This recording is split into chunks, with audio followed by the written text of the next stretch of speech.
Marcus Webb's repair station drifted at the edge of mapped space, a small collection of modules attached to a depleted mining platform that someone had abandoned decades ago. It wasn't much. Living quarters, workshop, storage bay, enough fusion capacity to run basic systems. But it was his, paid for with 10 years of military service and 5 more of corporate contract work he'd finally walked away from.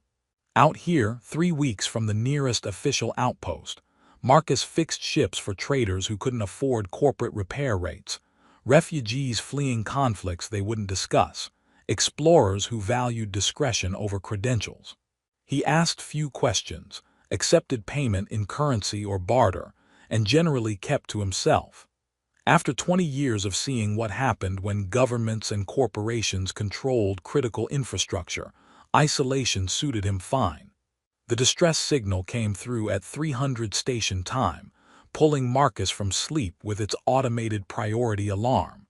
He pulled up the sensor data, blinking away exhaustion. One vessel, approximately 15,000 kilometers out, no power signature, no response to automated hails, life support status unknown. Standard protocol for independent operators was clear.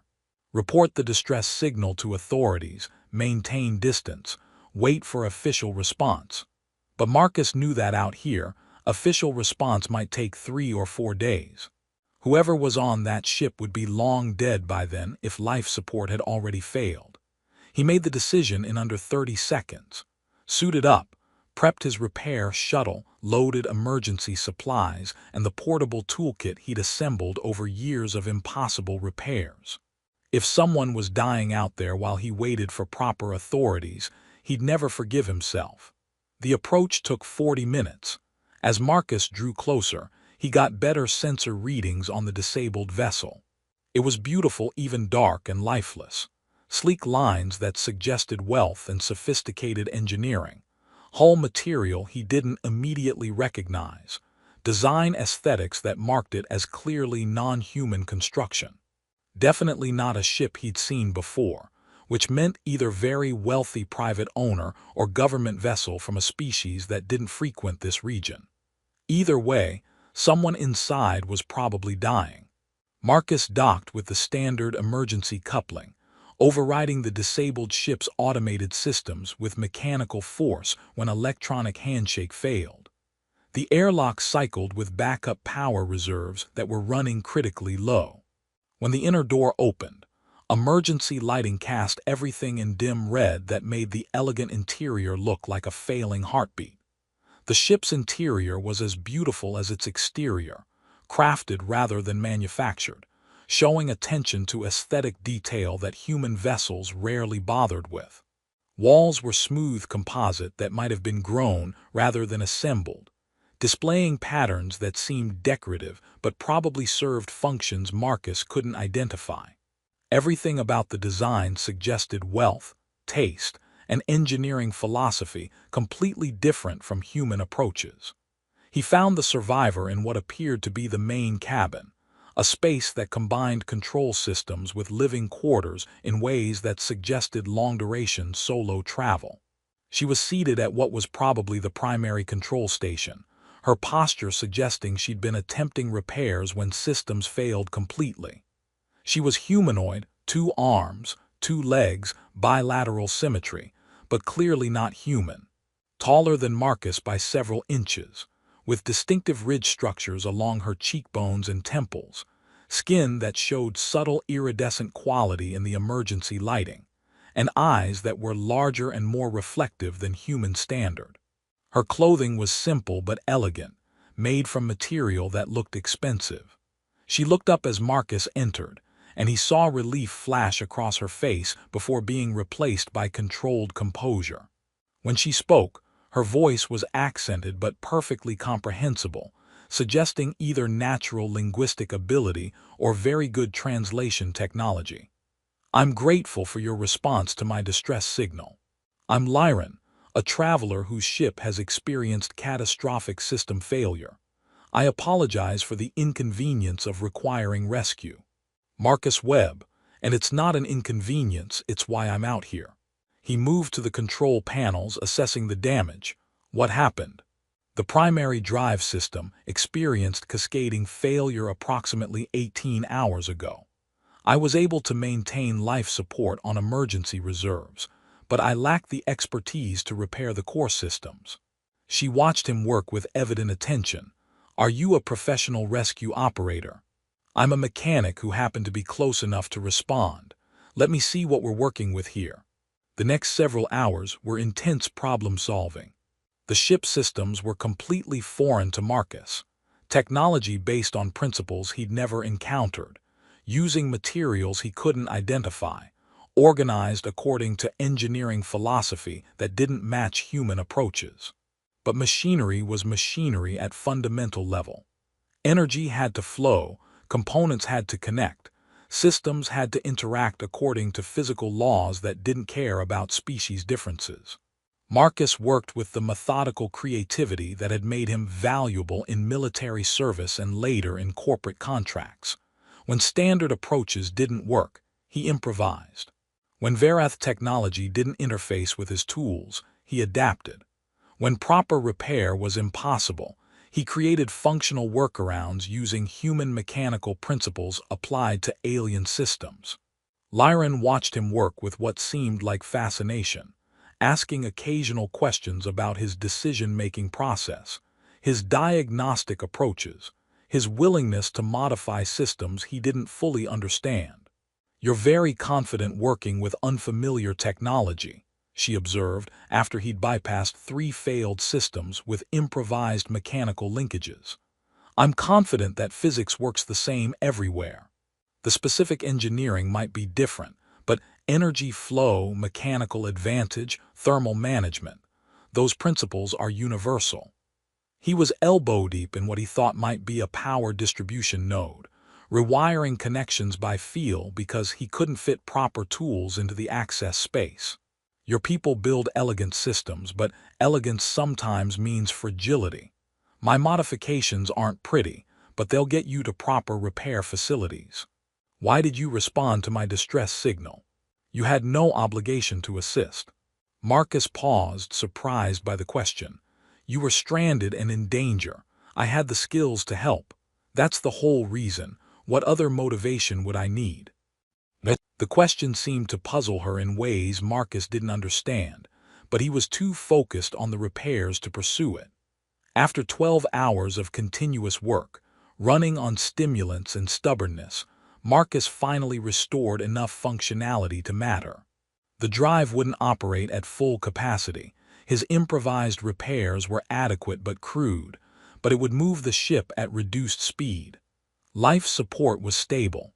Critical systems were functional. You should be able to reach Outpost 7 in about 3 standard days at reduced velocity, Marcus told her, wiping grease from his hands with a rag that had seen better decades. They've got proper facilities for your ship's systems. Tell them Marcus Webb sent you. The head engineer there owes me a favor, might give you a discount on the repairs. Lyran stared at him with an expression he couldn't read. What payment do you require for this service? What favor can I offer in return? What obligation structure should we establish? No payment necessary, no favors required, no obligations. Marcus started gathering his tools. You needed help, I provided help. That's the complete transaction. I don't understand. You've spent 12 hours repairing my vessel using your expertise and materials. You've saved my life. You must want something in return, compensation, a favor marker, political advantage, something. I want you to reach safety. That's sufficient return on my time. Marcus headed toward the airlock where his shuttle was docked. Safe travels, Lyran. Try not to let your drive systems cascade next time. Wait. Her voice carried command authority that made Marcus pause. You don't understand what you've done. You can't simply walk away. I can and am. You're safe now, that's what matters. No, you truly don't understand. She moved to the control panel, and suddenly the ship systems flared to life beyond the minimal repairs Marcus had made. Other systems activated, communications, sensors, defensive capabilities that no civilian vessel should possess. I need to tell you the truth before my fleet arrives. My name is Lyran Vaseth. I am queen of the Varath Empire. And you, Marcus Webb, have just changed both our futures in ways you cannot yet comprehend. Marcus felt cold realization washing over him. The elegant ship, the expensive materials, the solo travel, the sophisticated systems, all of it suddenly made terrible sense. Your Majesty, I didn't know your identity. I was just trying to help. I know you didn't know. That's precisely what makes your actions so significant. She activated the communications array with sequence that sent massive encrypted signal. Marcus's equipment registered as official governmental broadcast. In Varath culture, we operate on strict obligation hierarchies. Every favor creates debt. Every service demands compensation. Every interaction is calculated for advantage and benefit. No one helps without expectation of return. No one offers aid without assessing what they can extract. I don't operate that way. I helped because you needed help. Exactly. You violated every assumption my people hold about social interaction, about power dynamics, about how civilized beings relate to each other. She was watching him with intensity that made Marcus profoundly uncomfortable. You helped your queen, though you didn't know I was queen, asking absolutely nothing in return. Do you understand what that means in my culture? I'm guessing it means I've created some kind of diplomatic incident. It means you've earned the right of proximity. By Varath law that predates our modern government by millennia, anyone who restores a sovereign's lifeline without demanding obligation or compensation earns the right to stand at that sovereign's side as advisor, equal voice, and protector. You saved my life asking nothing. That grants you position and authority you never sought. I don't want political position. I'm a mechanic who lives alone at the edge of nowhere specifically to avoid exactly this kind of complication. I understand. And if you refuse my offer when I make it formally, I'll respect that refusal. But I need you to understand what you've demonstrated through your actions. She moved closer, her eyes showing emotion Marcus couldn't quite identify. I am queen of an empire of billions. I have thousands of advisors, millions of subjects, fleets that could destroy solar systems. And I have not one single person who would help me without calculating what they could gain from my gratitude. Until today. Until a human mechanic answered my distress call and fixed my ship because I needed help. Marcus was processing too many implications at once. Through the viewports, he could see massive vessels beginning to appear from hyperspace, a fleet materializing in response to Lyran's signal, warships that made his repair station look like a child's toy. Your fleet is here. You should go with them, get proper repairs, return to your empire. Thank you for the explanation about your customs, but I'm not interested in political positions or formal roles. I just wanted to help. And I'm offering you choice. Lyran's voice dropped to something almost intimate despite the formal words. When my fleet docks, when my advisors and security detail and all the apparatus of government surrounds me again, I will make a formal offer. Come with me, human. Not as subject, not as servant. As counselor with right of proximity, the first person in my life who helped me without agenda, the first voice I can trust to speak truth rather than calculation. What if I refuse? Then you return to your station with my gratitude and no obligation, no consequence, no debt. The choice is entirely and genuinely yours. She held his gaze. But I hope you'll consider accepting. My empire is wealthy and powerful and profoundly broken by the very obligation structures that created that wealth and power. We've built civilization on transaction rather than trust, on calculation rather than compassion. You demonstrated in 12 hours of ship repair that different approaches exist, that genuine help without expectation is possible. You want me because I'm different from your people. I want you because you help me expecting nothing, and that's so rare in my experience that it might be revolutionary. I want your human perspective on problems my people's cultural assumptions have made invisible. I want someone at my side who will tell me truth, because it's true rather than because it serves their interests. She gestured toward the viewports where her fleet was establishing formation. I'm offering you something difficult and complicated and occasionally dangerous. You'll face opposition from traditionalists who see you as foreign corruption. You'll make mistakes through ignorance of our customs. You'll be used as political symbol by factions you don't understand. But you'll also have opportunity to help millions of people, to prove that obligation isn't the only foundation for civilization, to demonstrate that trust is possible even in contexts built on transaction. The first of the fleet vessels was docking with Lyran's ship. Marcus could see armed personnel preparing to board, could imagine the chaos about to unfold as Verath security discovered their queen had been alone and in danger. I need to think about this, Marcus said. You have until my advisors finish their security panic and I make the formal offer public, probably an hour. Lyran moved toward the airlock where her people were boarding. Whatever you decide, thank you, Marcus Webb, for answering my distress call, for saving my life, for showing me that my assumptions about humans and about power were incomplete. Then the airlock opened, and she was surrounded by her people, guards in elaborate armor, officials whose bearing suggested high rank, all of them showing relief and barely controlled panic at finding their queen alive but unprotected. Marcus stood in the ship he'd repaired, watching through viewports as the Verath fleet established protective formation, as shuttles ferried personnel between vessels, as the apparatus of governmental power mobilized around one woman who'd been alone and dying until a human mechanic answered her distress call. He'd come out here to escape exactly this kind of political complexity.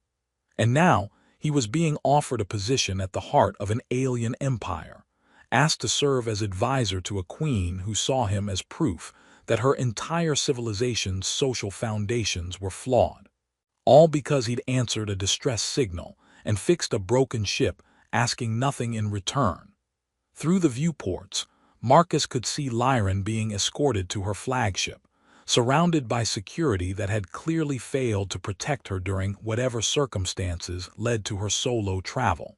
She looked back once toward the ship he'd repaired, toward where he stood making impossible decisions. He had maybe an hour before she made her formal offer. An hour to decide if he'd spend the rest of his life as a mechanic fixing broken ships in comfortable isolation, or as a counselor trying to fix broken political systems in uncomfortable prominence. All because he'd seen someone in distress and done the simplest, most human thing possible. He'd helped. The Verath flagship was overwhelming in scale and precision.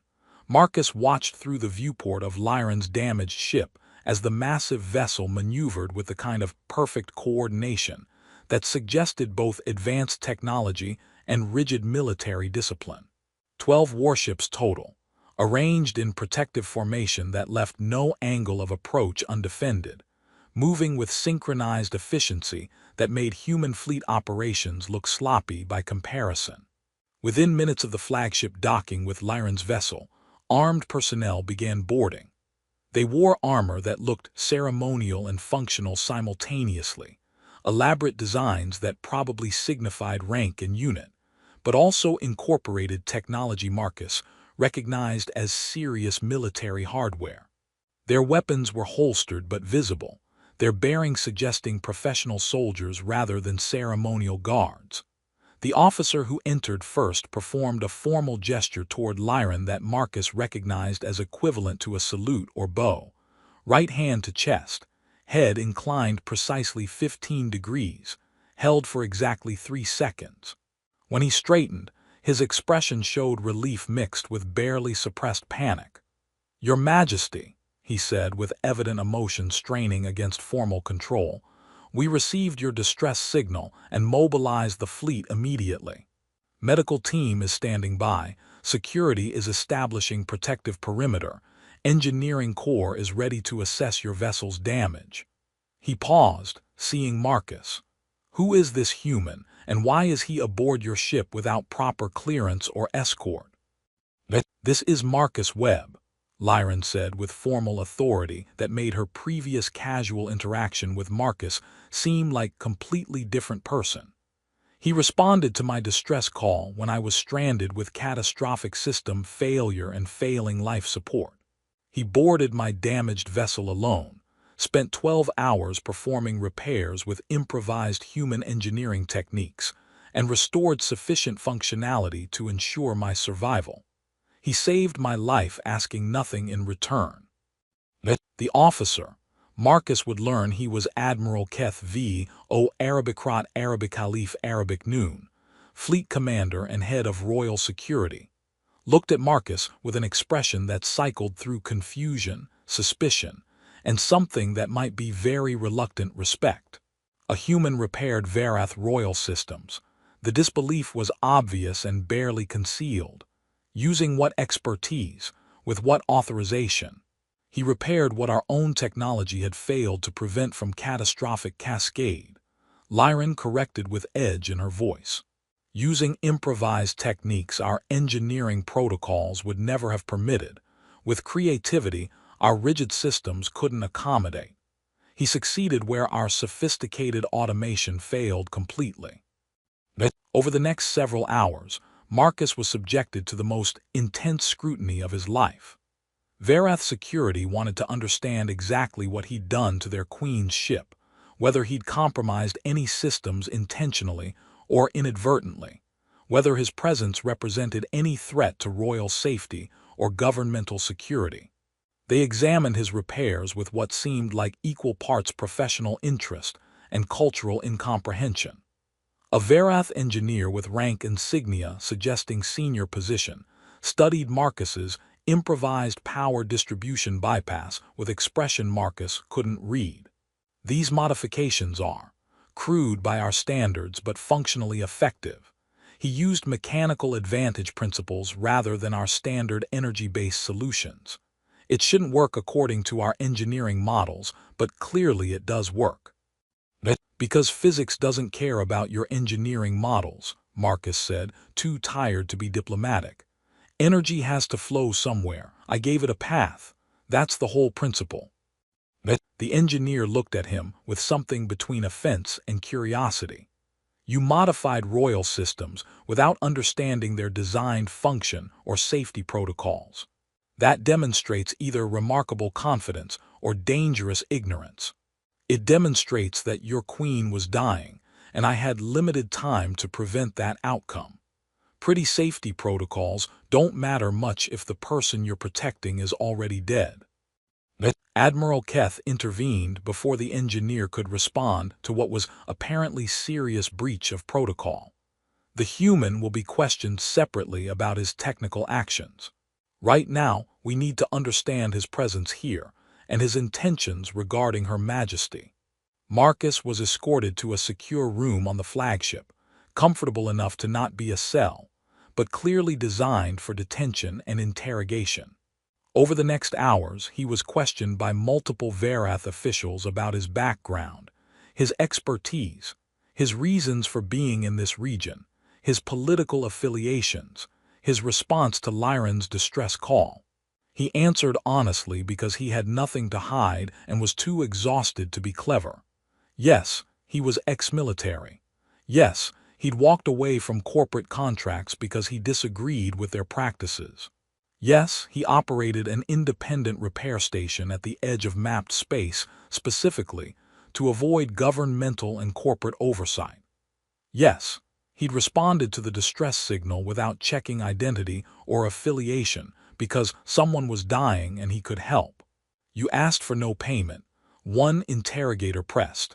No compensation, no favor, no obligation marker of any kind. I asked that she reach safety. That was my only concern and requirement. But you must have wanted something. Position, wealth, political leverage. I wanted to help someone who was stranded and in danger.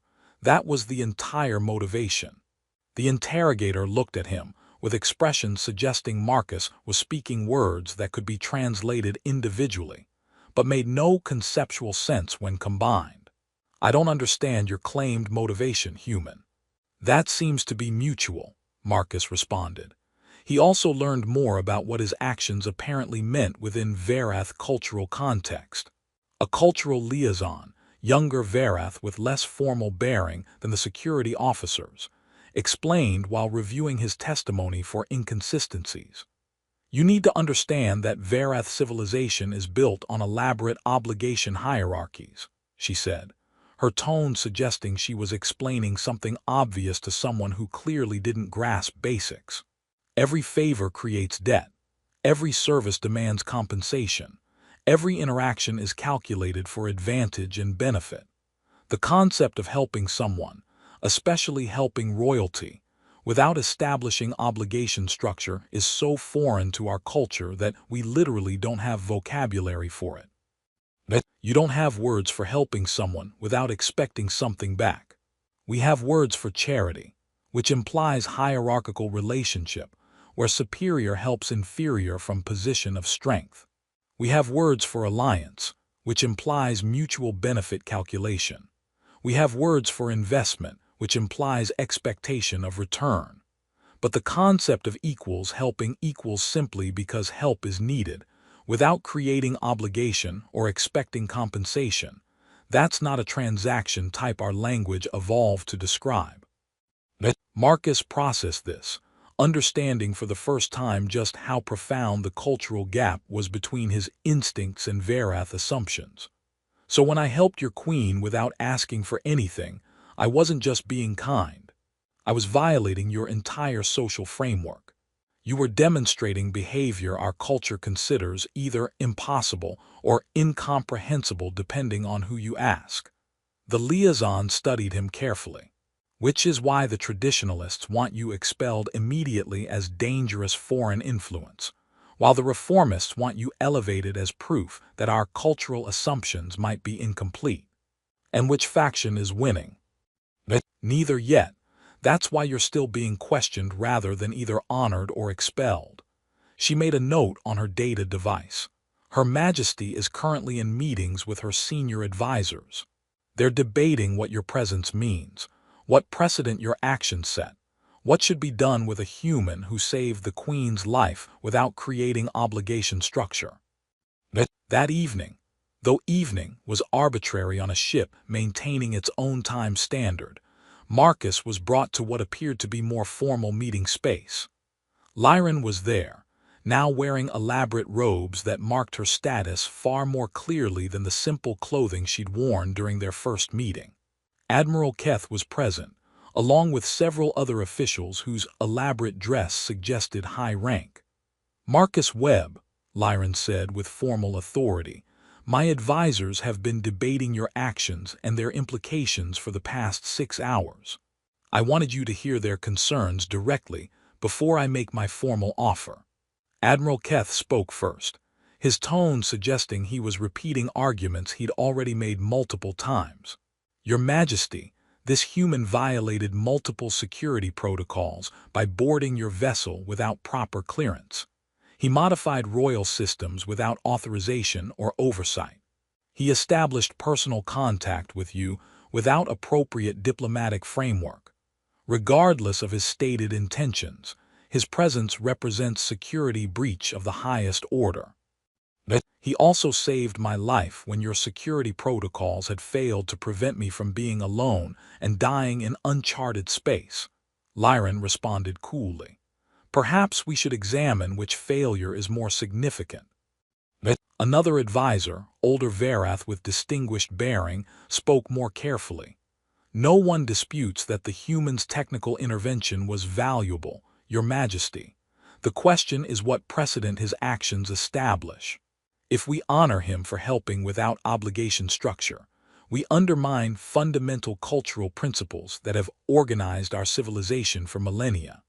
If we punish him for saving my life because he violated cultural expectations by not demanding compensation, we reveal that our cultural principles value transaction more than actual human, or Verath, welfare, Lyran countered. That seems like useful revelation even if uncomfortable. The debate continued, with Marcus mostly silent because he didn't understand enough about Verath culture to contribute meaningfully. But he was learning that his simple decision to answer a distress call had created serious political crisis within their government. Finally, Lyran raised her hand, and the advisors fell immediately silent. "I've heard your concerns and recommendations. Now I'll tell you my decision. Marcus Webb will be offered the right of proximity as prescribed by our oldest laws governing sovereign obligation. He saved my life without demanding benefit. By tradition that predates our modern government, that grants him right to serve at my side as advisor with voice equal to my own in matters of counsel." "Your Majesty, granting right of proximity to a non-Verath is unprecedented," Admiral Keth protested. It violates nothing in the actual law, only in our assumptions about who the law applies to," Lyran interrupted. "The right of proximity specifies anyone who restores sovereign lifeline without demanding obligation. It doesn't specify species. Our assumptions are not law." She turned to Marcus directly. "I'm offering you formal position as counselor with right of proximity. You would have authority to speak with my voice in advisory capacity, access to all levels of government, protection under royal authority, an obligation to offer honest counsel without fear of reprisal. You would help me govern an empire that's forgotten how to trust, that's built prosperity on transaction rather than genuine cooperation, that needs to remember that different approaches exist." "And if I refuse?" Marcus asked. "Then you return to your repair station with my personal gratitude, with no obligation created, no consequence imposed, no debt recorded. The choice is genuinely yours." Marcus looked at the assembled advisors, seeing various expressions ranging from hope to horror at the prospect of his acceptance. He thought about his repair station, his isolation, his deliberate choice to avoid exactly this kind of political complexity. But he also thought about Lyran's earlier words, about being queen of billions with no one she could trust, about civilization built on obligation rather than connection, about how his simple act of helping had revealed assumptions she'd never thought to question. "I need to understand what I'd actually be doing," Marcus said carefully. "I'm a mechanic, not a politician. I don't know your culture. I'll violate protocols constantly through ignorance. I'll probably create diplomatic incidents just by asking obvious questions your culture has learned not to ask." "That ignorance is partially the point," Lyran said. "You'll see problems our cultural assumptions have made invisible. You'll ask questions our protocols have forbidden. You'll demonstrate approaches our rigid hierarchy has prevented us from considering. Yes, you'll make mistakes. Yes, you'll create complications. But you'll also provide perspective I desperately need and cannot get from advisors who have been trained from childhood to think within our cultural frameworks." "How long would this position last?" "As long as you choose to serve, and I remain queen. Either of us can end the arrangement at any time for any reason." Marcus made his decision, aware he was probably making a terrible mistake, but also understanding that walking away felt like abandoning someone who'd asked for help. "I'll try it, for a defined trial period, say 6 months. If it's working, if I'm actually useful, we continue. If it's disaster, I return to my station with no hard feelings."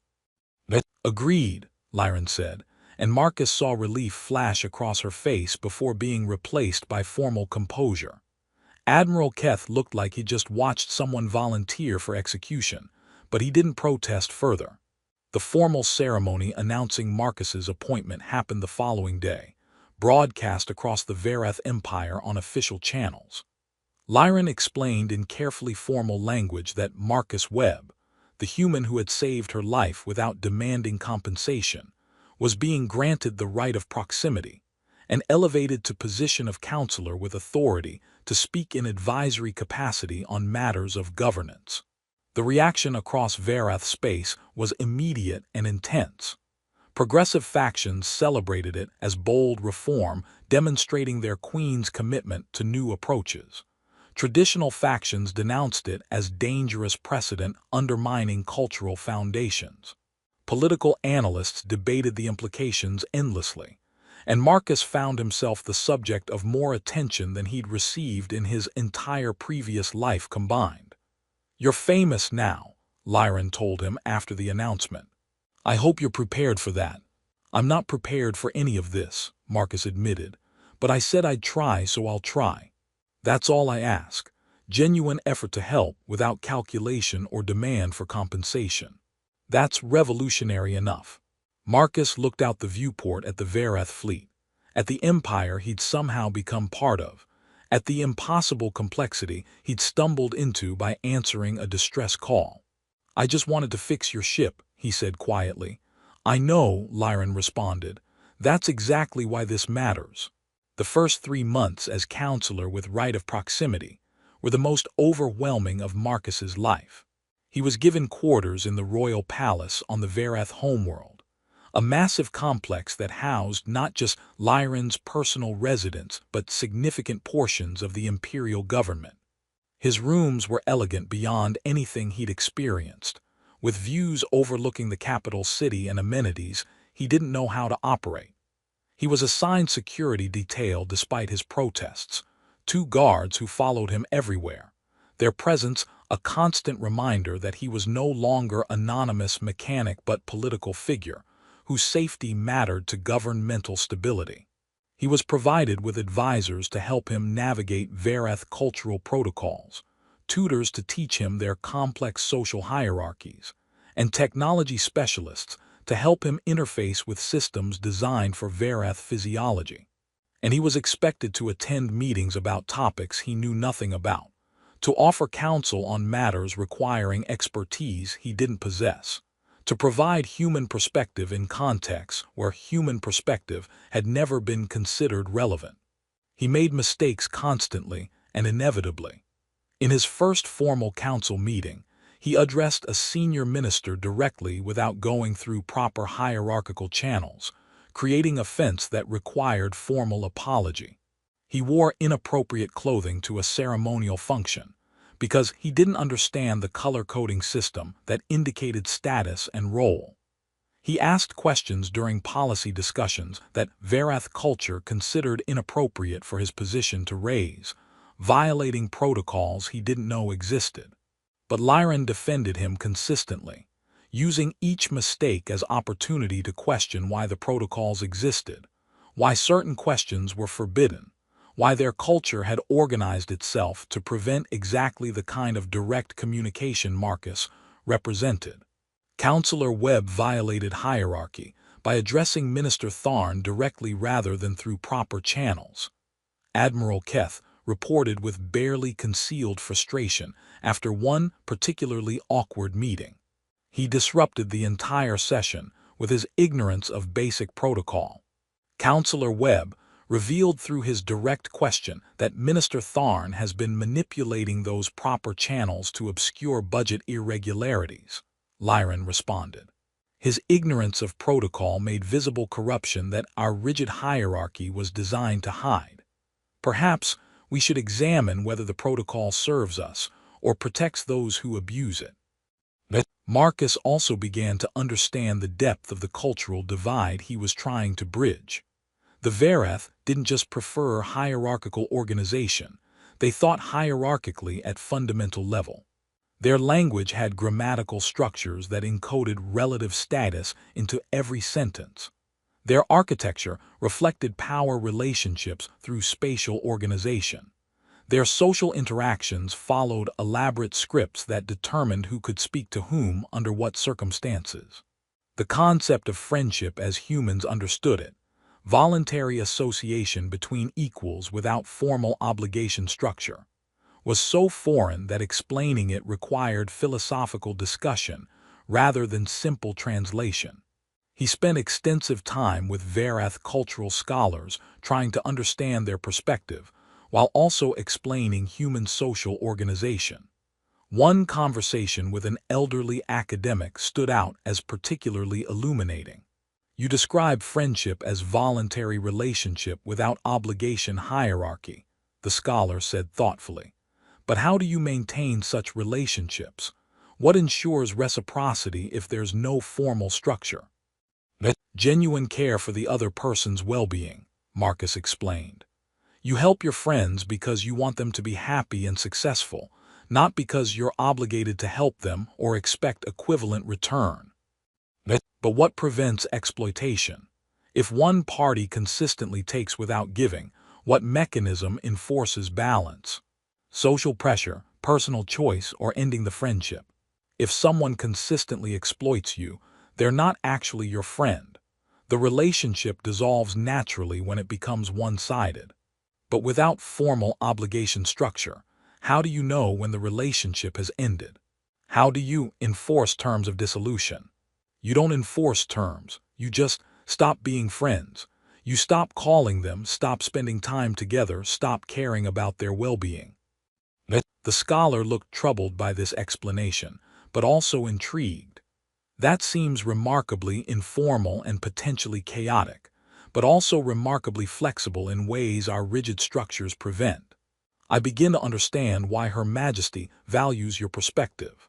Marcus also spent increasing time with Lyran herself, learning to navigate her dual role as sovereign and as something approaching friend. In public and formal settings, she was queen, formal, authoritative, maintaining perfect composure and appropriate distance. But in private conversations in her quarters or during informal discussions in palace gardens, she relaxed the formal persona enough to reveal the person beneath the role. Sometimes I forget which version of myself is real, she admitted during one of their evening conversations.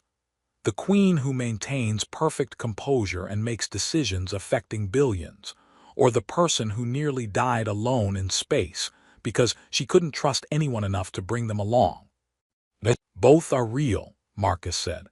People contain multitudes. You're queen and you're also person who values privacy and autonomy enough to take risks your security detail considers insane. My security detail considers almost everything I do insane, Lyran said with something that might be humor, especially my decision to grant you right of proximity. Admiral Keth has submitted 3 formal recommendations that I terminate your position. Should you listen to him? If I thought his recommendations were about improving governance rather than protecting traditional power structures, I might. But he's not concerned about whether you're effective. He's concerned that your effectiveness demonstrates traditional approaches aren't the only option. She looked at Marcus directly. You've been here 3 months. Are you ready to run back to your repair station yet? I think about it daily, Marcus admitted. This is harder than I expected. The constant scrutiny, the political complexity, the weight of knowing my advice affects millions of lives I'll never meet. It's exhausting in ways that fixing broken ships never was. Do you regret accepting my offer? I regret that change is this difficult and slow. I regret that every reform faces opposition from factions invested in maintaining the status quo. I regret that you face criticism from your own people for trying to make your government more functional. He paused. But I don't regret trying to help. That was the right choice even if the execution is messier than I hoped. You sound tired. I am tired, but I said I'd try for 6 months and I keep my commitments. But not everyone in the Empire was opposed to Marcus's presence or the reforms Lyran was implementing based partly on his counsel. Progressive factions welcomed the changes, seeing them as long overdue modernization of outdated social structures. Younger Varath especially seemed interested in concepts Marcus introduced: cooperation without formal obligation, trust-based relationships, flexible hierarchy that could adapt to circumstances rather than rigidly maintaining protocol. One young government official sought Marcus out specifically to discuss implementation of what she called trust protocols in her department. We've been testing the principles you described, allowing team members to make decisions without requiring approval through 6 layers of hierarchy, encouraging direct communication rather than formal channels, evaluating outcomes rather than protocol compliance. The results are remarkable. We're solving problems faster with more creative solutions with better team cohesion. Your supervisors must hate it, Marcus guessed. They're deeply uncomfortable with the lack of formal structure, she admitted. But they can't argue with results. Our department's performance metrics have improved across every measure. Other departments are starting to ask how we're achieving our outcomes. And when they learn it's by reducing hierarchy and increasing trust. Some will implement similar approaches. Others will double down on traditional protocols. But the fact that alternatives exist, that you've demonstrated through your own example, and through Her Majesty's reforms that different approaches can work, that's changing the conversation across our entire government. 4 months into his position, Marcus was asked to provide counsel on a specific crisis that tested everything he'd been trying to teach about trust-based cooperation. A border dispute with a neighboring power was escalating toward potential military conflict. Traditional Verath approach would involve elaborate obligation calculations, formal alliance structures, carefully choreographed shows of force designed to establish hierarchical dominance. The senior council meeting debating response was tense. Military advisors recommended mobilizing fleet assets to demonstrate Verath power. Diplomatic corps suggested building alliance network through formal obligation structures that would isolate the opposing power. Economic ministers proposed trade restrictions calibrated to cause maximum pressure while maintaining formal protocol compliance. Lyron listened to all the recommendations, then turned to Marcus. Counselor Webb, you've been quiet during this discussion. What would human diplomatic principles suggest in this situation? Marcus took a breath, aware that every official in the room was watching him, that his counsel would be analyzed and debated across the empire. Human diplomacy would suggest that escalating shows of force and rigid protocol compliance are probably trapping both sides in positions neither actually wants to maintain.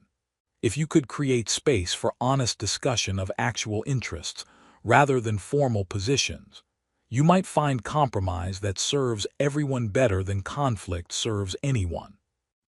That's naive, one of the senior military advisors said dismissively. The opposing power will interpret any attempt at direct negotiation as weakness to exploit, or they're as trapped by their own cultural assumptions and obligation structures as you are by yours, Marcus responded. And they're looking for face-saving way to de-escalate, but can't admit that through formal channels that require projecting strength and maintaining hierarchy.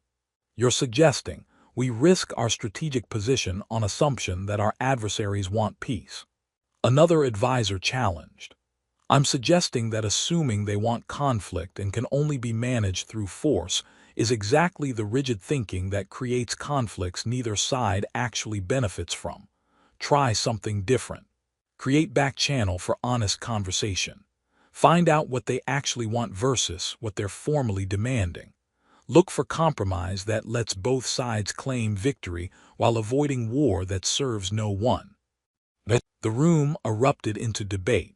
Traditional faction insisted Marcus's approach was dangerously naive. Reform faction argued his principles had already proven valuable in other contexts. Military advisors worried about strategic vulnerability. Diplomatic corps debated whether trust-based approaches could work in adversarial situations. Lyron let the debate continue for 20 You should send me back to my repair station, Marcus told Lyron after the incident. I'm creating more problems than I'm solving. You're revealing problems that already existed, Lyron corrected. The factions who tried to kill you have been undermining reform for decades. Your presence simply made their opposition visible rather than hidden in proper channels and formal protocols. That's not exactly reassuring. It's not meant to be reassuring. It's meant to be honest. She looked at him seriously. I won't force you to stay. If you want to return to your isolation and your simple mechanical problems, I'll provide safe transport and ensure no reprisals follow you. But I hope you'll stay. Not just because I need your counsel, but because what we're attempting matters. You're proving every day that obligation isn't the only basis for cooperation, that trust is possible even in contexts built on transaction. That threatens people invested in traditional power structures, which means it's working. Marcus decided to stay, though he accepted increased security and started taking the threats more seriously. The chapter ended with Lyran and Marcus standing on a palace balcony overlooking the capital city, watching celebrations following the peaceful resolution of the border crisis. "You saved more lives with that diplomatic counsel than I saved by repairing your ship," Marcus observed. "We saved lives," Lyran corrected. "Your human perspective revealed options our cultural assumptions had made invisible. That's what I brought you here to do. I'm still not comfortable with the political influence I seem to have accumulated." Good comfort with power is when power becomes dangerous. She was quiet for a moment. "Thank you, Marcus, for answering my distress call, for accepting my offer, for staying despite the assassination attempt, for being proof that my empire can change." "We're not done changing it," Marcus said. "And I suspect that assassination attempt won't be the last opposition we face." "I know, but we'll face it together. That's more than I had before you fixed my ship." They stood together watching the celebrations. This human mechanic and alien queen who'd formed partnership transforming an empire, all because he'd answered a distress call and helped someone asking nothing in return. 18 months after Marcus repaired Lyran's ship, the transformation of the Varath Empire was undeniable but far from complete. The changes they'd fought for, direct communication, trust-based cooperation, reduced obligation hierarchies, had been implemented in various governmental sectors with results that ranged from dramatically successful to predictably controversial. The diplomatic corps had fully adopted what they now formally called the Web Protocols, direct negotiation principles that had resolved multiple conflicts more efficiently than traditional obligation-based approaches. 3 separate border disputes had been settled peacefully, using methods Marcus had introduced, saving thousands of lives and preventing regional destabilization. Economic policies had been reformed to reward cooperative innovation rather than pure hierarchical advancement, leading to creative development in sectors previously stifled by rigid protocols. But opposition remained fierce and organized. Conservative factions had coalesced into formal political movement dedicated to preserving traditional Varath culture against what they called foreign corruption. Marcus had survived 2 more assassination attempts, each more sophisticated than the last. Political opponents of Lyran used Marcus's continued presence as evidence that she was unfit to rule, that she'd abandoned Varath cultural principles, that she was allowing dangerous human influence to undermine their civilization. Marcus had adapted to his role more successfully than he'd expected. He'd learned to navigate Varath political complexity, to understand cultural context even while questioning its assumptions, to offer counsel that respected Varath values while introducing alternative perspectives. He'd built working relationships with reform-minded officials, created alliances with factions that genuinely supported change, rather than just using reform rhetoric for political advantage. But he was also exhausted in ways that went beyond physical tiredness. The constant security concerns, the unrelenting political pressure, the weight of knowing his counsel affected millions of lives, all of it accumulated into weariness that sleep didn't fully address. He found himself missing his repair station more frequently, thinking about the simplicity of fixing broken machines rather than trying to repair broken political systems. "You look terrible," Lyran observed during one of their regular evening conversations in her private quarters. These meetings had become routine, times set aside specifically for honest discussion without advisors or formal protocols, where they could speak as something approaching friends rather than queen and counselor. "I feel terrible," Marcus admitted. "This is harder than I expected when I accepted your offer, Harder than I thought it would be even after the first assassination attempt made clear I had serious enemies. Do you regret accepting my invitation? Marcus considered carefully before answering.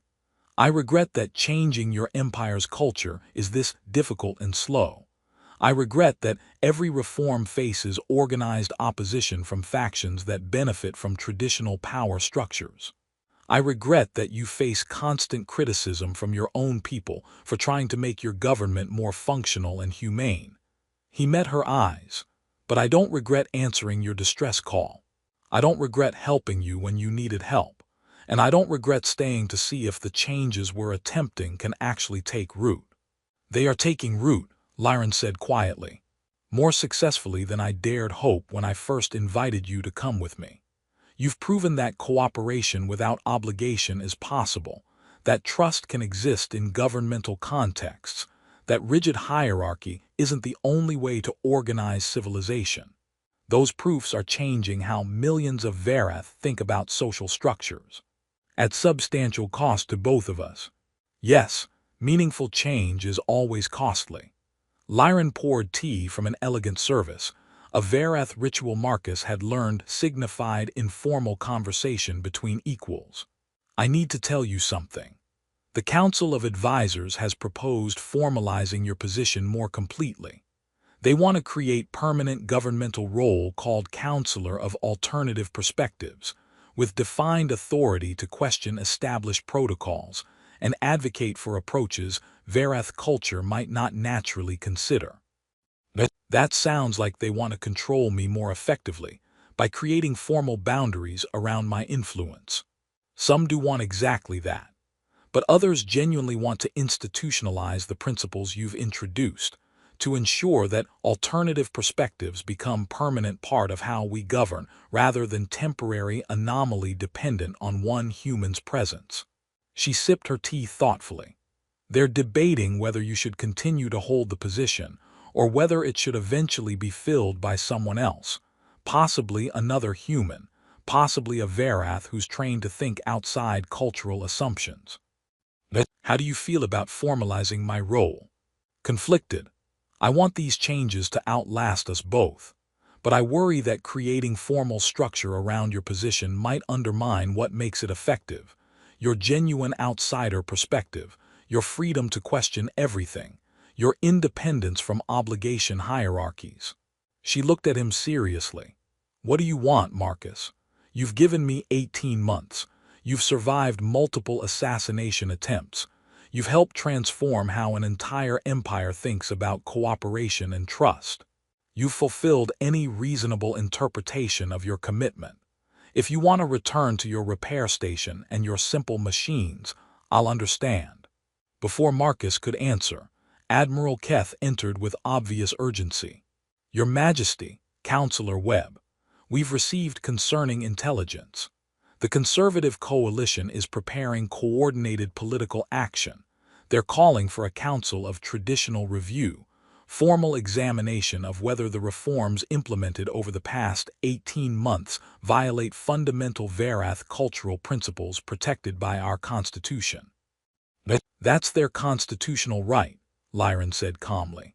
Our founding documents provide for such review when significant cultural changes are proposed. They're specifically targeting Counselor Webb's position, Keth continued. They're arguing that granting right of proximity to a non-Varath violates traditional understanding of sovereign authority so fundamentally that it constitutes illegitimate exercise of royal power. If they succeed in the review, they could force you to revoke his appointment and reverse many of the reforms. Marcus felt cold realization. They're using me to attack you politically. If they can delegitimize my position, they can question your judgment and undermine your authority. They're using both of us to attack the reforms we represent, Lyron corrected. This was probably inevitable. We've changed too much too quickly for traditional factions to accept without formal challenge. The Council of Traditional Review became the defining crisis of Marcus's time as counselor. It was formal proceeding broadcast across the empire, watched by billions, covered extensively by media across Varath space and beyond. The conservative coalition presented sophisticated arguments that Lyran's reforms, and particularly Marcus's appointment, violated fundamental Varath cultural principles. Their case was carefully constructed.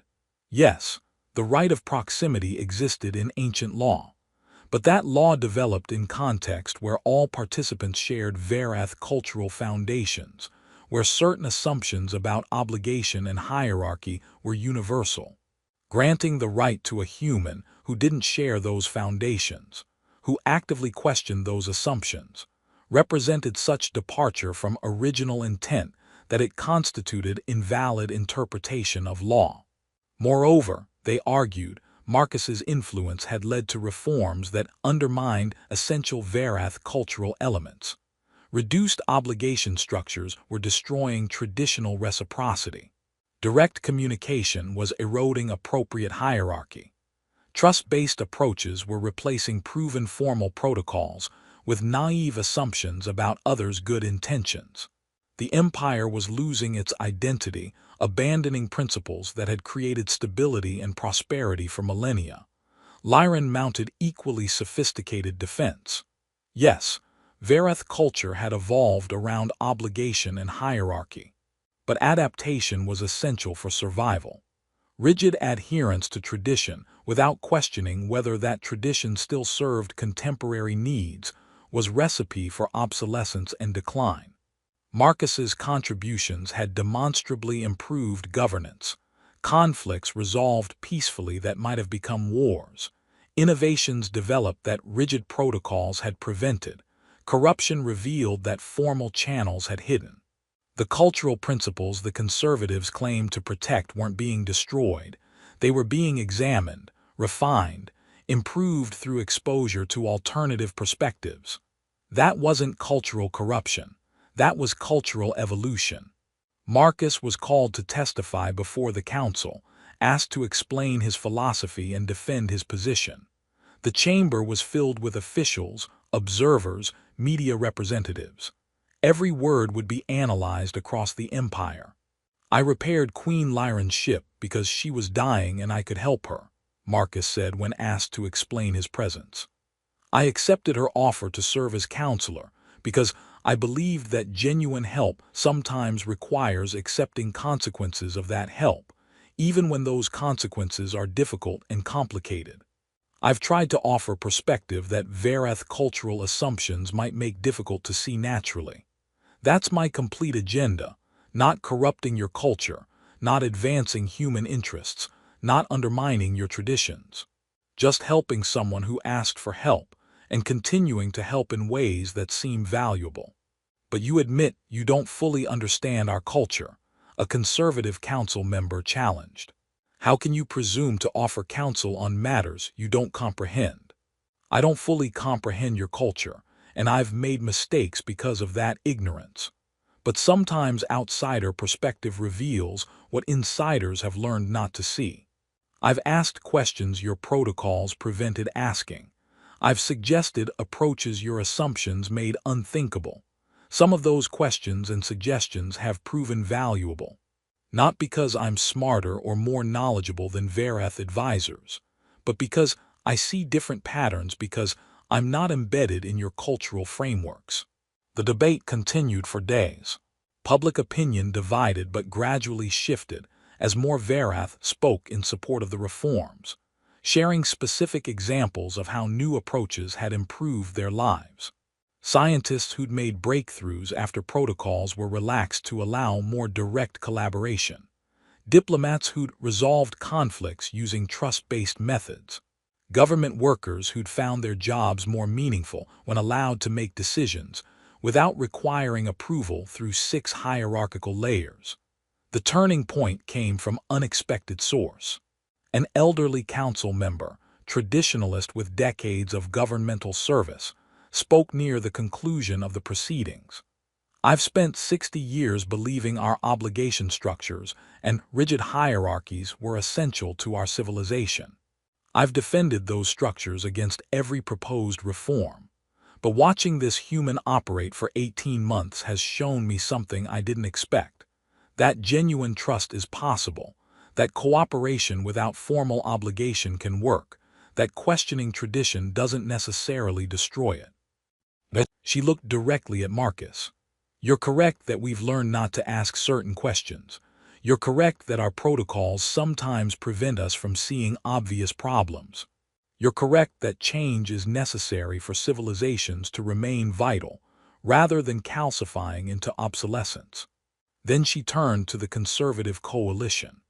But the traditionalists are also correct that we must preserve what makes us Varath, that we can't abandon our cultural foundations entirely, that some principles deserve protection even while others deserve examination. But her proposed solution was characteristically Varath in its structural approach, but revolutionary in its content. Formalize the position of counselor of alternative perspectives as permanent governmental role, creating clear protocols for how alternative perspectives should be integrated into decision-making, but also create balancing position of counselor of traditional preservation, ensuring that cultural principles weren't discarded without careful consideration of their value. We accept outside wisdom while maintaining inside identity, she concluded. We question our assumptions without losing ourselves. That seems like appropriately Varath response to appropriately human challenge. The council voted to accept this framework. Marcus's position was formalized and legitimized, but balanced with traditional advocacy to ensure reforms didn't erase valuable cultural elements. Lyran addressed the Empire after the decision. Today we demonstrated something essential, that we can examine our assumptions without destroying ourselves, that we can learn from outsiders without abandoning our identity, that trust and obligation can coexist in how we govern. Marcus Webb will continue as counselor of alternative perspectives, offering the external wisdom that has already improved millions of lives. But he will do so within framework that respects and preserves Varath cultural principles. Later that evening, Marcus and Lyran met privately in the palace gardens, watching the capital city's lights against the night sky. You won, Marcus observed. We won, Lyran corrected. The reforms survived, your position is legitimized, the changes we fought for will continue, with more bureaucratic oversight and traditional balance than I'd prefer. Welcome to politics, perfect victory is rare. Acceptable compromise that moves things forward is the standard outcome. She was quiet for a moment. Are you satisfied with this result? I'm satisfied that trust-based cooperation and honest questioning are now recognized as legitimate governmental principles. I'm satisfied that future counselors will be able to challenge traditions without being accused of cultural corruption.